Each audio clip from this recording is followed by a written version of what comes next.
हो ठकवा काका लगवा जोगार हो ठकवा काका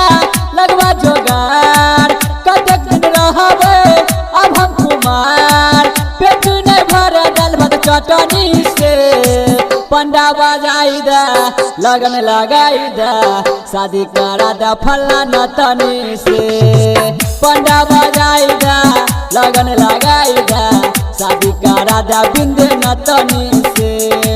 शादी कराई दा हो पंडा बजाई दा शादी करा दा फल्ला नतनी से शादी करा दा फल्ला नतनी से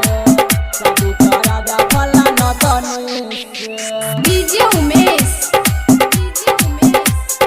सुखीपुर बाजार फल्ला नतनी शादी करा दा फल्ला नतनी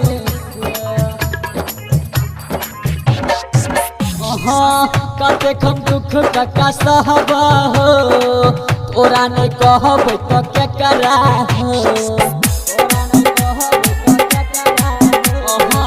कते कम दुख का सहबा हो तोरा नहीं कहब तो क्या करा हो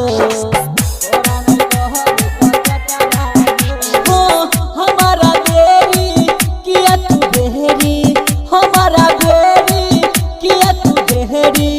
लगाव छहक बड़का कहका हो पंडा बजावना लगन लगावना शादी करा दा फल्ला नतनी से लगन लगाई दा पंडा बजाई दा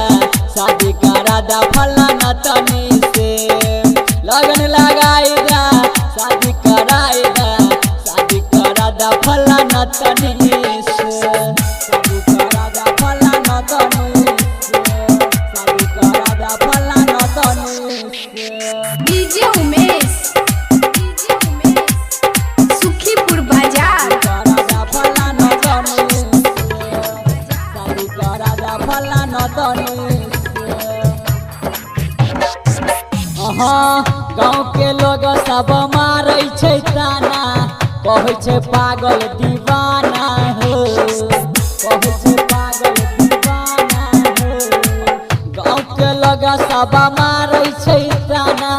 कहै छै पागल दीवाना हो कहै छै पागल दीवाना हो तू ही लगावना कोनो जोगार नहीं तो हम मर जाब लटक के तार जल्दी तू कर मेरी करन हो पंडा बजावना लगन लगावना शादी करा दा बिंदे नतनी से पंडा बजाई दा लगन लगाई दा शादी करा दा फल्ला नतनी से लगन लगाई दा शादी कराई दा शादी करा दा फल्ला नतनी से शादी करा दा फल्ला नतनी शादी करा दा फल्ला नतनी डीजे उमेश सुखीपुर बाजार फल्ला नतनी शादी करा दा फल्ला नतनी